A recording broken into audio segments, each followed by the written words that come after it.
예배를 위해 우리를 대표해서 강희영 권사님 기도해 주시겠습니다. 지극히 높은 곳에서는 하나님께 영광이요 땅에서는 하나님께서 기뻐하신 사람들 중에 평화로다. 우리를 위해 오신 예수님을 찬양하게 하심에 감사합니다. 알파와 오메가이신 하나님, 2023년도 시작한 지 엊그제 같은데 벌써 2023년 한 해도 며칠 남지 않았습니다. 한 해의 계획을 세우며 시작했던 날이 엊그제 같은데 아무것도 주님 앞에 내세울 것 없이 한 해를 마무리함이 많이 아쉽고 후회가 듭니다. 주님께서 항상 기뻐하라, 쉬지 말고 기도하라, 범사에 감사하라 하였으나 주님의 말씀에 순종하지 못한 연약한 죄인임을 고백합니다. 우리들의 게으름과 세상에 더 관심을 가지고 주님께 열심을 내지 못한 삶이 참으로 부끄럽지만 사랑이신 주님께서 우리의 연약함을 아시고 우리를 예수 그리스도를 믿는 믿음을 허락하시고 임마누엘의 주님께 붙들려 살게 하신 은혜에 감사드립니다. 밝아오는 새해에는 주님을 더 알아가게 하시고 순종함으로 감사하며 기뻐할 일들만 있게 하여 주시옵소서. 언제나 저희를 보호해 주신 하나님 아버지, 그동안 쌀쌀했던 날씨가 겨울과 함께 점점 추워져 강한 추위가 곧 닥쳐옵니다. 우리가 주님께서 주시는 따뜻한 겨울을 맞을 수 있도록 축복하여 주시옵소서. 온 우주를 다스리신 하나님 아버지, 전 세계가 코로나로 힘들어하는 가운데 러시아의 우크라이나 침공과 예수님의 탄생의 날에도 이스라엘과 하마스는 전쟁으로 많은 사람들이 가난과 질병과 죽음으로 고통 가운데 있습니다. 주님의 크신 사랑으로 그들을 불쌍히 여기시고 긍휼을 베풀어 주셔서 질병도 죽음도 전쟁도 그치게 하여 주셔서 주님의 자녀들이 평안을 누리게 하여 주옵소서. 주님의 울타리 안에 거하게 하여 주시옵소서. 나를 위하여 울지 말고 너희 자녀를 위해 울라 하신 주님, 사랑하는 우리 자녀들이 하나님을 아는 자들이 되길 원합니다. 누군가의 하나님이 아니라 나의 하나님으로 고백하는 믿음의 자녀들이 되게 해 주시옵소서. 하나님을 가장 사랑하고 가장 두려워하며 하나님께서 지으신 나 자신이 되어 정직하고 진실하게 하나님의 자녀들로 살아가게 하옵소서. 주님, 우리 자녀들이 매일의 경건 시간을 통해 하나님과 동행하는 삶을 살게 하시고 예배의 성공자로, 인생의 성공자로 예배에 인생을 거는 지혜로운 자녀들이 되게 해주셔서 날마다 하나님께서 주신 거룩한 꿈을 꾸게 하시고 무엇을 하든 하나님께 영광을 돌리는 믿음의 자녀들이 되게 해 주시옵소서. 우리를 언제나 사랑으로 이끄시는 예수님의 이름으로 기도드립니다. 아멘.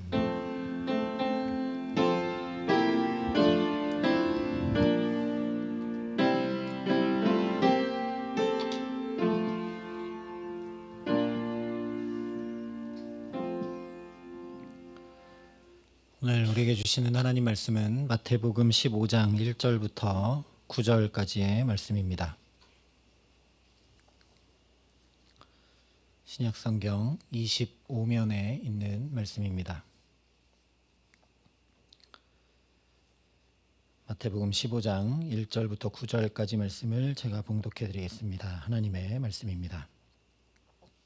그때에 바리새인과 서기관들이 예루살렘으로부터 예수께 나와 이르되 당신의 제자들이 어찌하여 장로들의 전통을 범하나이까?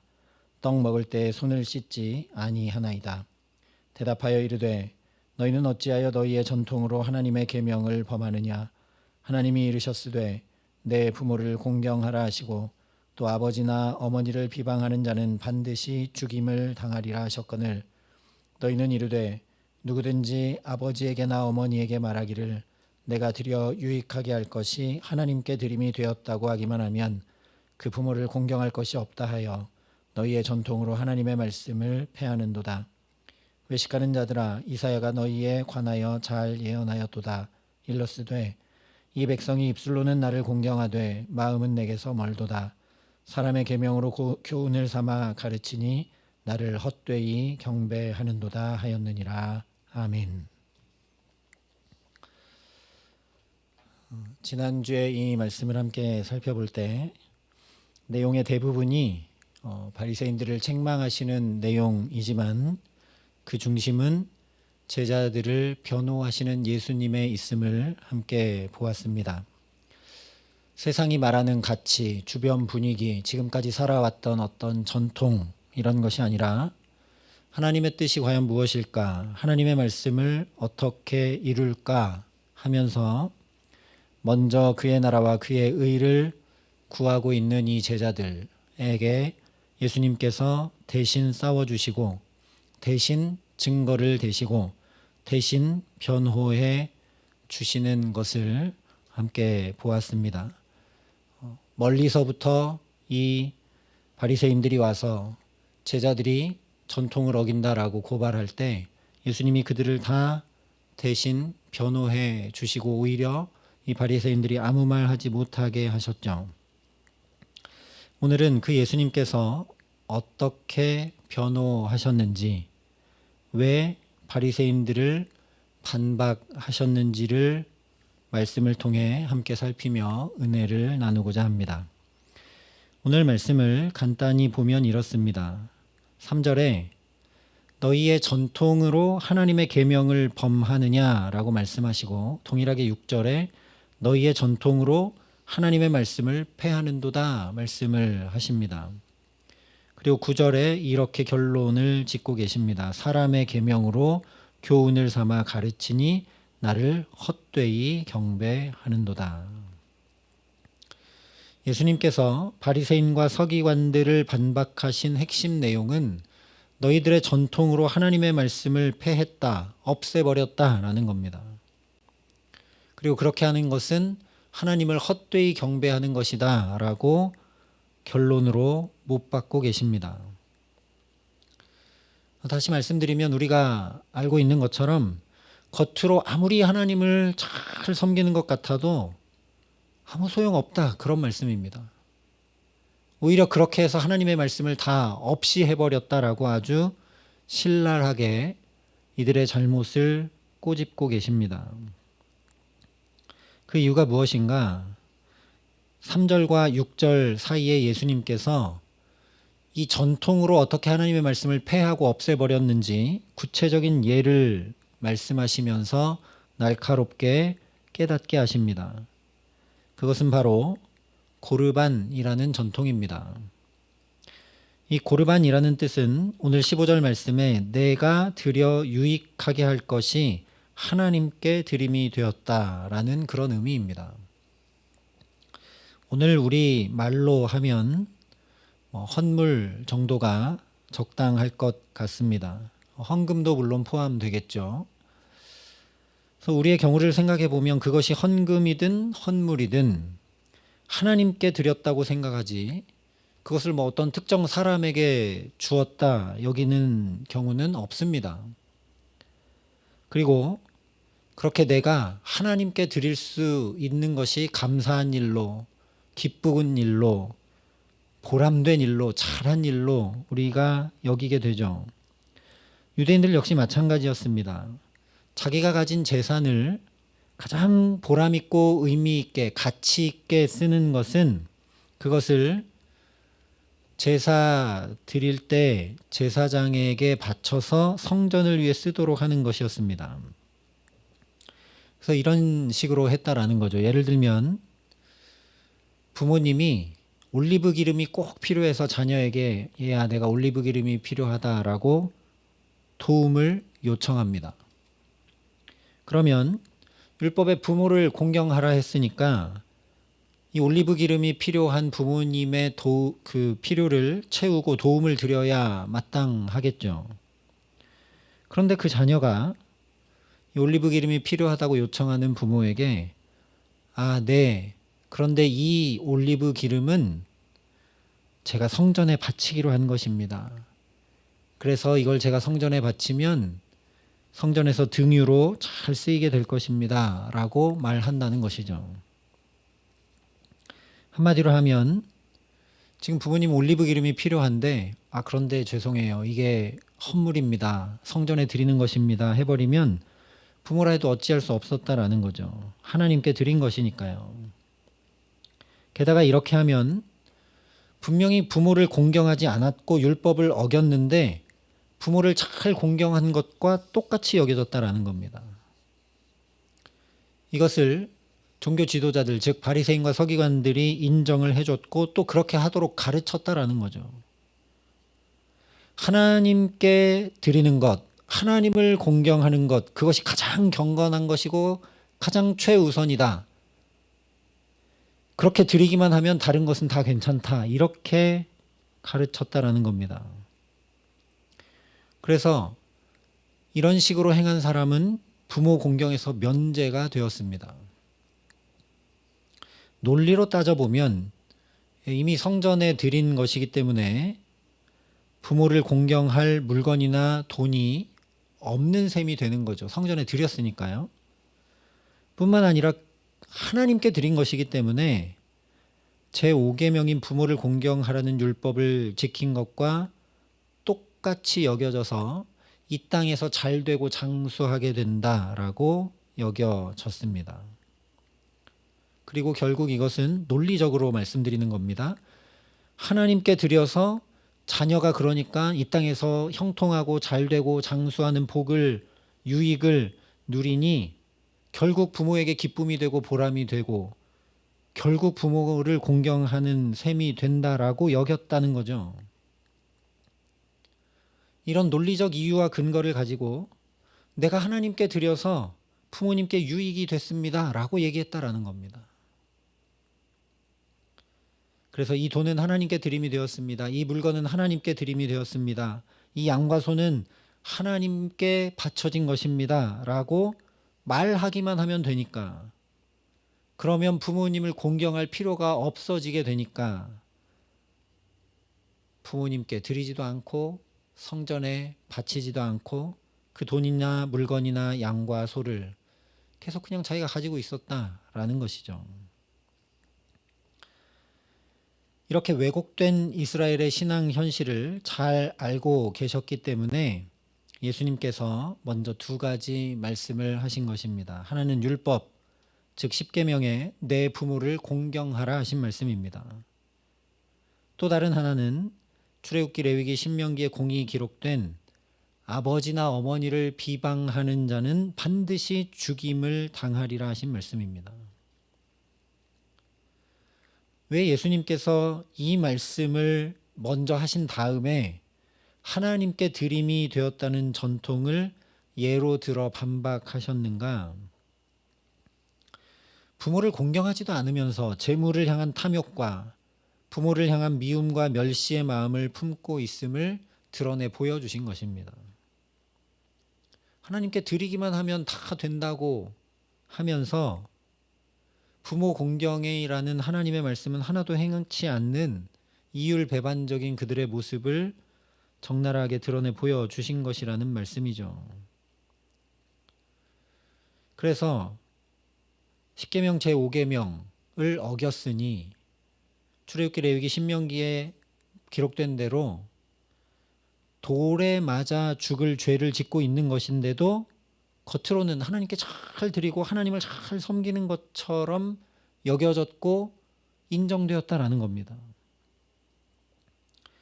뿐만 아니라 이 하나님께 드림이 되었다는 전통을 이 종교 지도자들이 공공연하게 가르치고 그것을 칭찬하고 인정해 주므로 부모 공경이라는 하나님의 율법을 실제로 없애버린 셈이 되었다라는 거죠. 다른 말로 하면 이 마음 중심에 하나님이 기뻐하실 것이 무엇인가, 하나님이 왜 부모 공경을 말씀하셨고 왜 이런 율법들을 우리에게 주셔서 따르고 지켜 행하라 하셨는가, 거기에는 아무 관심이 없고 내가 어떻게 하면 잘할까에만 온통 관심이 있었다는 겁니다. 내가 이 율법 어떻게 하면 잘 지킬까? 내가 이 율법에서 어떻게 하면 어긋남이 없을까? 거기에만 온통 관심이 있다 보니 결국 어떤 결과를 낳게 되었느냐? 하나님을 헛되이 경배하는 꼴이 되고 말았다라는 사실입니다. 그래서 오늘 이 말씀을 제자들을 변호하는 쪽이 아니라 바리새인과 서기관들의 잘못을 드러내시는 편으로 보아도 예수님께서 신랄하게 그들을 책망하시기보다 이들이 그렇게 율법을 문자 그대로 온전히 지키기 위해 온갖 에너지를 낭비하면서도 결과적으로는 율법을 어기고 있고 하나님도 헛되이 경배하며 잘 섬기지 못하고 있음을 안타까이 말씀하고 계신 것입니다. 그래서 이 말씀을 통해 예수님은 오히려 무슨 얘기를 하고 계시느냐? 율법을 지킨다는 게 뭔지 다시 생각하라는 거죠. 하나님 말씀을 지켜 행하는 게 무엇인지 다시 생각하라는 겁니다. 하나님을 경배하고 예배하는 것이 무엇인지 다시 살펴보라는 말씀을 하고 계신 것이죠. 그것은 지난번에 살펴본 대로 바로 마음 중심입니다. 오늘 우리들 역시 마찬가지죠. 새벽 예배에 빠지지 않고 기도를 몇 시간씩 하고 헌금을 꼬박꼬박 하고 있지만 혹시 나도 헛되이 하나님을 섬기고 있는 것은 아닌가? 내 마음 중심은 어디에 있는가 살피라는 말씀입니다. 이사야서의 말씀을 오늘 예수님이 인용하여서 헛되이 경배한다 말씀했는데 예언서에 보면 하나님께서 안타까이 계속 말씀하시죠. 너희가 소를 잡고 양을 잡고 그 목을 잘라 제물로 계속 드리지만 나는 그것이 역겹다. 더 이상 내게 제물을 가져오지 말라. 이렇게까지 하나님이 말씀하십니다. 와서 제물은 계속 드리고 오늘 우리로 얘기하면 와서 계속 예배는 드리는데 그 마음 중심은 하나도 하나님을 향하고 있지 않고 그냥 하던 대로 습관대로 왜 예배하는지 왜 제물을 가지고 나오는지 그것은 아무 관심도 없고 그냥 행위를 지켜 행하는데 거기에만 온통 신경을 쓰고 있기 때문에 하나님이 역겹다 하셨고 그만하라 하셨다라는 거죠. 오늘은 헌금과 헌물에 관한 말씀이니 특별히 우리의 헌금에 대해 한번 생각해 보고자 합니다.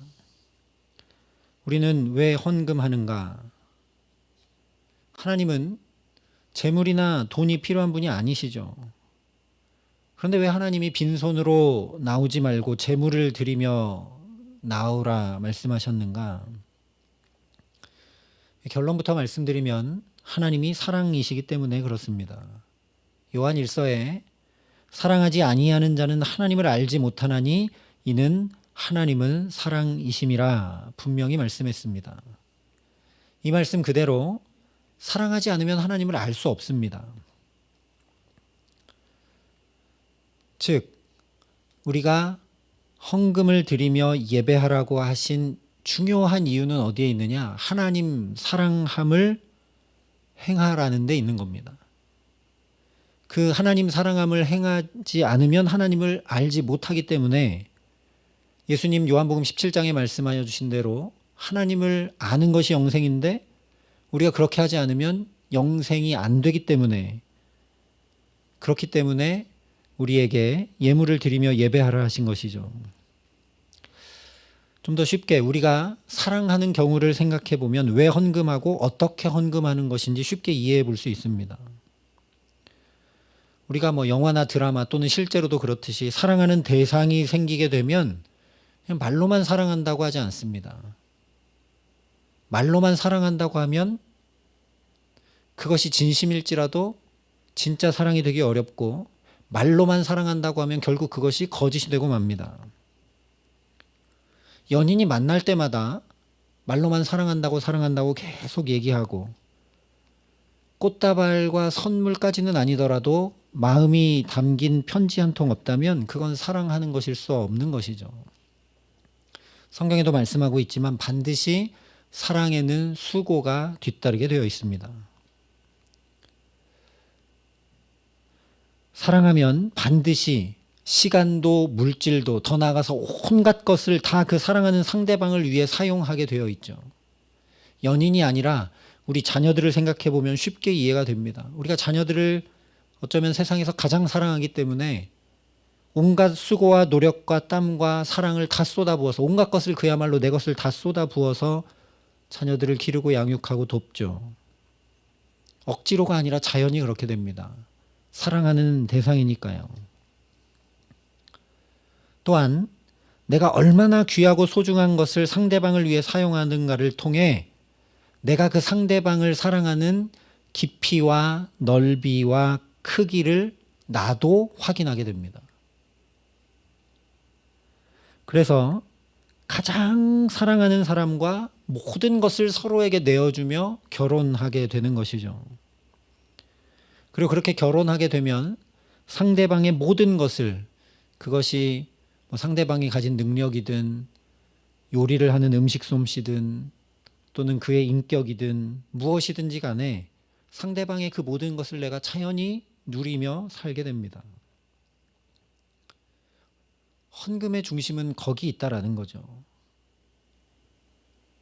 내가 하나님을 사랑한다고 우리가 여기 나와 예배하는데 하나님 사랑합니다 찬양하고 하나님 은혜로 살았습니다 고백하고 하는데 우리도 입술로만 그러고 있지 않은가 되돌아봐야 된다라는 겁니다.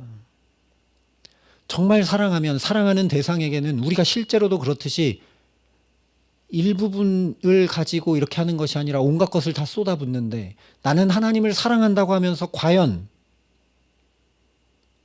온갖 것을 드리려는 마음 중심이 있는지 살펴야 된다라는 거죠.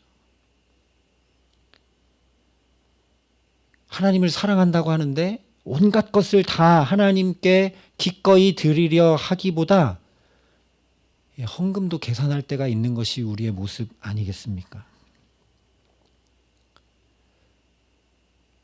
그래서 이런 우리 연약함을 아시기에 하나님께서 말라기의 11조를 말씀하십니다. 10분의 1을 정해놓고 드리면서 하나님 사랑을 한번 실천해 보라고 말씀하십니다. 그렇게 해서 하나님이 창고에 쌓을 곳이 없도록 복을 주시는지 아닌지 한번 나를 시험해 봐라고까지 말씀을 하십니다. 하나님을 사랑하기만 하면 우리와는 비할 수 없는 그분의 모든 것을 우리가 자연히 누리게 되기 때문에 안타까이 말씀하시는 거죠. 10분의 1만큼이라도 사랑하며 내 앞에 나오면 그 모든 것을 누릴 수 있는데 한번 되나 안 되나 해봐라 라고까지 안타까이 말씀을 하십니다. 또한 신명기에 너희 가운데 모든 남자는 1년에 3번 곧 무교절과 칠칠절과 초막절에 내 하나님 여호와께서 택하신 곳에서 여호와를 배웁되 빈손으로 여호와를 배웁지 말고 각 사람이 내 하나님 여호와께서 주신 복을 따라 그 힘대로 드릴지니라 말씀해 주셨습니다. 마치 사랑하는 사람들이 그런 것처럼 작은 것 하나라도 그 사랑의 마음을 담고 표현하고 전함으로 사랑을 키워나가고 확인해 나가고 행복해하는 것처럼 하나님 사랑함을 놓치지 않고 그 행복과 기쁨을 누려갈 수 있도록 하나님 만나러 나오는 그 예배의 자리마다 예물을 드리며 나오라 말씀하신 것입니다. 그렇기 때문에 이 신명기 말씀을 보면 억지로 가지고 나와라, 무리해서 가지고 나와라 말씀하시지 않았습니다. 하나님께서 내게 주신 복을 따라 그 힘대로 드릴지니라 이렇게 말씀했습니다. 그래서 실제 가난한 이들은 이 당시 비교적 쉽고 저렴하게 구할 수 있었던 비둘기를 제물로 드리라고 규정으로 말씀해 주셨죠. 이것은 오늘로 말하면 우리가 예배 때마다 드리는 주정 헌금과 같다라고 할 수 있습니다. 11조를 잘하느냐, 주정 헌금을 잘하느냐, 얼마를 하느냐, 몇 번을 하느냐 그런 문제가 전혀 아닙니다. 앞서 말씀드린 바와 같이 사실 사랑하면 사랑할수록 온갖 것을 모두 다 사랑하는 대상을 위해 사용하기 마련이기 때문에 사실 얼마를 드리느냐, 몇 번을 드리느냐 따지고 계산하고 있는 것 자체가 오히려 내가 하나님을 온전히 사랑하고 있지 못하구나 하는 것을 더 적나라하게 드러내 보여줄 뿐이라는 말씀입니다. 사실 내가 하나님께 온전히 드리지 못하고 10분의 1밖에 드리지 못하는 것을 안타까워해야 맞는 마음이라는 거죠. 그런데 그 10분의 1이라도 하나님이 기꺼이 받아주시고 창고에 쌓을 곳이 없도록 쏟아 부어주시려는 그 하나님의 마음을 우리가 은혜로 누리는 게 마땅한 일이라는 겁니다. 그래서 이 연말이 되면서 우리가 함께 되돌아볼 수 있었으면 좋겠습니다. 내가 올 한 해 정말 하나님을 사랑해서 하나님 앞에 예물을 드렸는가? 내가 정말 하나님을 사랑해서 교회에 내 헌신을 드리고 시간을 들이며 봉사했는가? 아니면 사람이 없으니까, 아니면 필요하다고 하니까, 우리 교회 형편을 보니까 이래서 그래서 내가 봉사하고 헌신하고 예물 드리고 예배하고 그랬는가? 나의 중심은 대체 어디에 있는가? 나는 정말 하나님을 사랑함으로 예배하고 신앙생활하며 이 한 해를 살아왔는가? 우리가 하나님 앞에 되돌아 볼 수 있기를 소망합니다. 오늘 말씀은 그렇게 내 마음 중심이 어디를 향하고 있는지 확인하라라는 말씀입니다. 이 바리새인과 서기관들이 제자들을 고발하러 왔는데, 그렇게 너희가 율법을 열심히 잘 지키느냐? 내 제자들이 너희 장로들의 전통을 어긴 것이 그렇게 마음에 걸림이 되고, 그렇게 저 예루살렘으로부터 와가지고 기소하고 고발하고 그 죄값을 받게 할 만큼 너희가 그렇게 잘 지키고 그게 너무나 중요하다고 생각하느냐? 그런데 그렇게 중요하다고 생각하는 너희 마음 중심이 어디 있느냐? 주님이 묻고 계시는 겁니다. 사랑하는 대상에게는 어떻게 하면 그 대상을 기분 좋게 하고 행복하게 할 수 있을까 해서 이것도 저것도 내 온 힘과 시간과 노력과 물질도 다 쏟아부어서 하는데, 거기에만 온통 관심이 있어서 하는데, 하나님을 어떻게 하면 기쁘시게 할까? 거기에 온통 내가 관심이 있어서 이러이러하게 행했는지, 아니면 율법 조항을 한치라도 틀림없이 지켜 행하려고 그렇게 했는지 보라는 말씀이죠. 어떤 종교적 위안과 사람들의 인정과 시선과 지금까지 해왔던 관습이나 전통을 지키는 그 행위 가운데 빠져버려서 하나님을 사랑하는 마음은 희미해져 버렸지 않은지 보라는 말씀입니다. 주님 우리의 연약함을 아십니다. 중요한 것도 우리는 반복하다 보면 그냥 익숙해집니다. 예배도 그래서 자꾸 드리다 보면 익숙해지죠. 하나님인 그분이, 죄인인 우리와 감히 함께할 수 없는 그분이 임재하는 예배의 자리인데, 우리는 예배의 자리에 올라올 때 두렵고 떨리는 마음을 어느샌가 잃어버리고, 그 하나님이 감히 나를 만나주신다는 그 감격과 은혜는 다 잃어버리고 하던 대로 예배할 때가 너무 많지 않은가 되돌아봐야 합니다.